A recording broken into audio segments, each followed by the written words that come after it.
This chap here, he thinks he can tell you the future. His name is Nostradamus, although here the Sun have made him look a little bit like Sean Connery.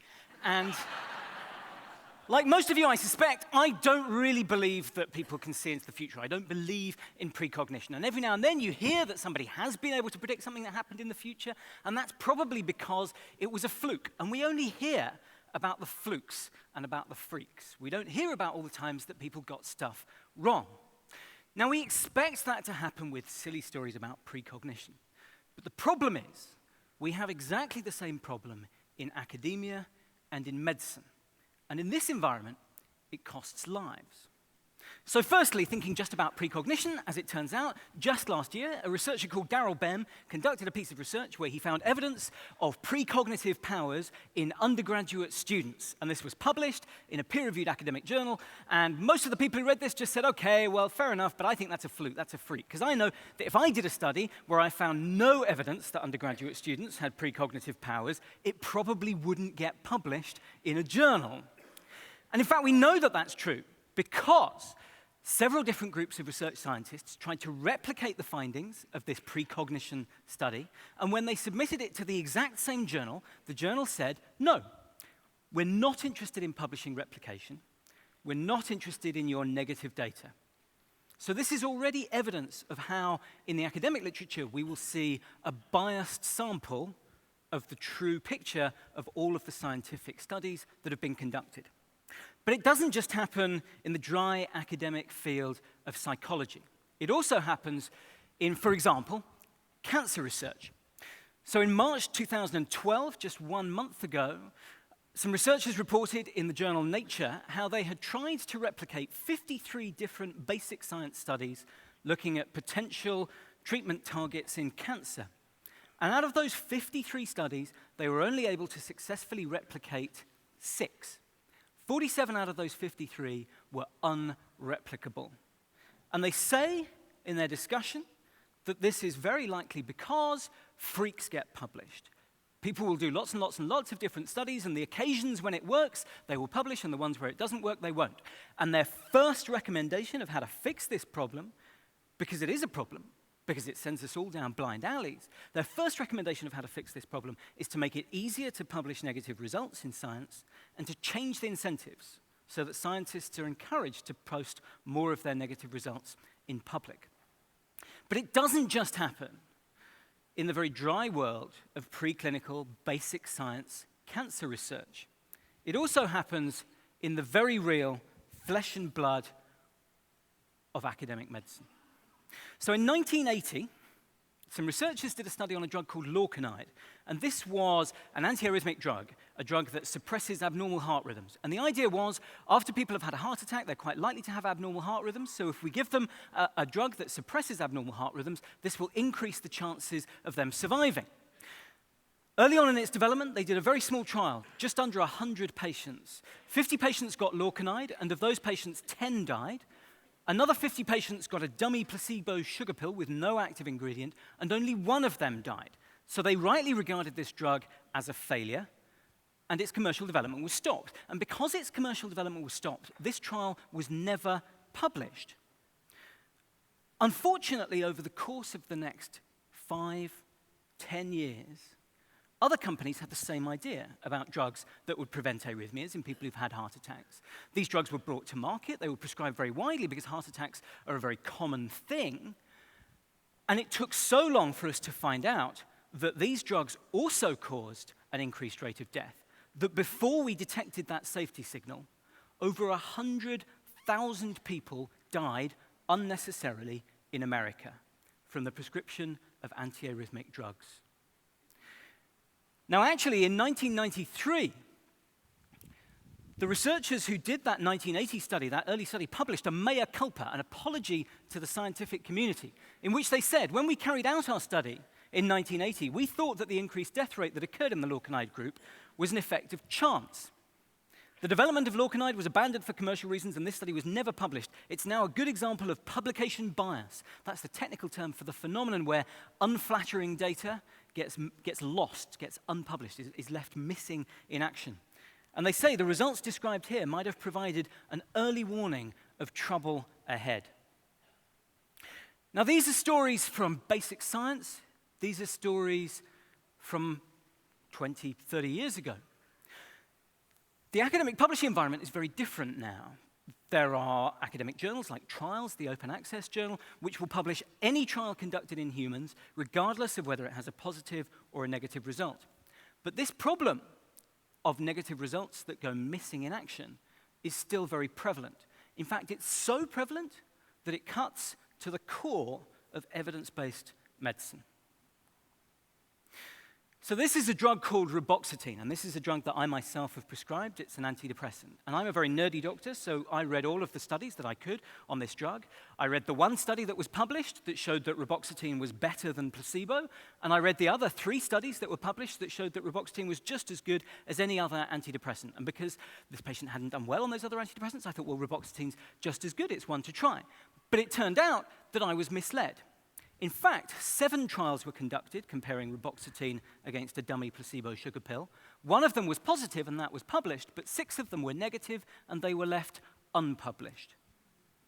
3 trials were published comparing reboxetine against other antidepressants, in which reboxetine was just as good, and they were published, but 3 times as many patients' worth of data was collected, which showed that reboxetine was worse than those other treatments, and those trials were not published. I felt misled. Now, you might say, well, that's an extreme and unusual example, and I wouldn't want to be guilty of the same kind of cherry-picking and selective referencing that I'm accusing other people of. But it turns out that this phenomenon of publication bias has actually been very, very well studied. So here is one example of how you approach it. The classic model is you get a bunch of studies where you know that they've been conducted and completed, and then you go and see if they've been published anywhere in the academic literature.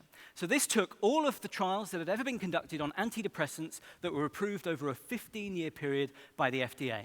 They took all of the trials which were submitted to the FDA as part of the approval package. So that's not all of the trials that were ever conducted on these drugs, because we can never know if we have those, but it is the ones that were conducted in order to get the marketing authorization. And then they went to see if these trials had been published in the peer-reviewed academic literature. And this is what they found. It was pretty much a 50-50 split. Half of these trials were positive, half of them were negative, in reality. But when they went to look for these trials in the peer-reviewed academic literature, what they found was a very different picture. Only 3 of the negative trials were published, but all but 1 of the positive trials were published. Now, if we just flick back and forth between those 2, you can see what a staggering difference there was between reality and what doctors, patients, commissioners of health services, and academics were able to see in the peer-reviewed academic literature. We were misled. And this is a systematic flaw in the core of medicine. In fact, there have been so many papers, there have been so many studies conducted on publication bias now, over 100, that they've been collected in a systematic review. And if you doubt a word of anything I say, by the way, please do request the science pack, which has all the references for everything in this talk. A systematic review published in 2010 took every single study on publication bias that they could find. Publication bias affects every field of medicine. About half of all trials, on average, go missing in action. And we know that positive findings are around twice as likely to be published as negative findings. This is a cancer at the core of evidence-based medicine. If I flipped a coin 100 times, but then withheld the results from you from half of those tosses, I could make it look as if I had a coin that always came up heads. But that wouldn't mean that I had a 2-headed coin. That would mean that I was a chancer and you were an idiot for letting me get away with it. But this is exactly what we blindly tolerate in the whole of evidence-based medicine. And to me, this is research misconduct. If I conducted one study and I withheld half of the data points from that one study, you would rightly accuse me, essentially, of research fraud. And yet, for some reason, if somebody conducts 10 studies but only publishes the 5 that give the result that they want, we don't consider that to be research misconduct. And when that responsibility is diffused between a whole network of researchers, academics, industry sponsors, journal editors, for some reason we find it more acceptable. But the effect on patients is damning. And this is happening right now, today. This is a drug called Tamiflu. Tamiflu is a drug which governments around the world have spent billions and billions of dollars on stockpiling. And we've stockpiled Tamiflu in panic, in the belief that it will reduce the rate of complications of influenza.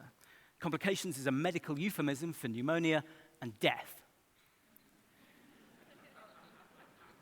Now, when the Cochrane systematic reviewers were trying to collect together all of the data from all of the trials that had ever been conducted on whether Tamiflu actually did this or not, they found that several of those trials were unpublished. The results were unavailable to them. And when they started obtaining the write-ups of those trials through various different means, through Freedom of Information Act requests, through harassing various different organizations, what they found was inconsistent.